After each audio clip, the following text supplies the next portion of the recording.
Perhaps the easiest fermented food you can make at home is sauerkraut. And basically it starts with just shredding cabbage, white or red or both together. You can also do this with a shredder or a box grater. Put it in a big bowl. So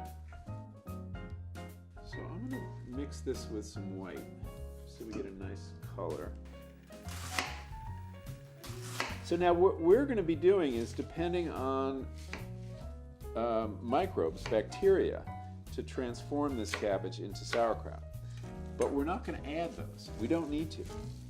They're here. All we need to do, though, is add salt. So,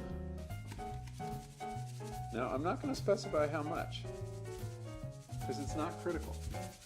But also because you should do it to taste.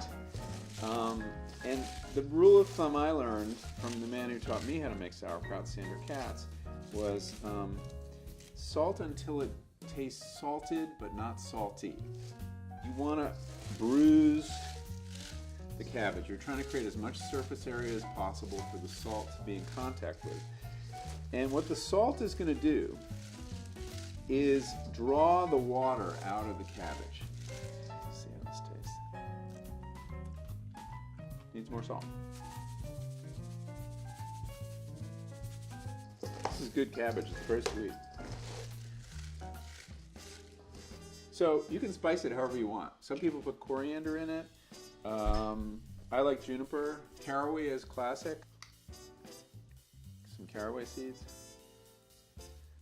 Apples. A lot of people put apples in their sauerkraut.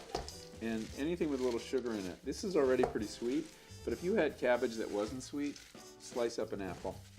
It smells really good now. I can already feel it getting wetter. Look at my hands. See how wet they are? Then the other thing I would do is put some weight on it. You could put a plate on it, and whatever you have around that's heavy, or it could be other cabbages, and just let it sit there for a little while. So now we've got soppy cabbage. Look at that. See the water dripping out of it? That's what you want. And then you're ready to put it in. And then you want to really stuff it in here. Push it down too. Now the challenge is to have some downward pressure on this. And there's a few ways you can do that. You can actually take a plastic bag and fill it with rocks and put that in there. And then within 24 hours, it'll start bubbling and you'll be able to see bubbles coming up through the liquid. And when you see this top bulge a little, just half a turn to release that gas. So release the gas once a day for the first week, and then taste it. You can taste it any time. It's fine to taste. And then you can put it in the fridge, which is a fermentation stopping machine, and it will halt the process or slow it dramatically.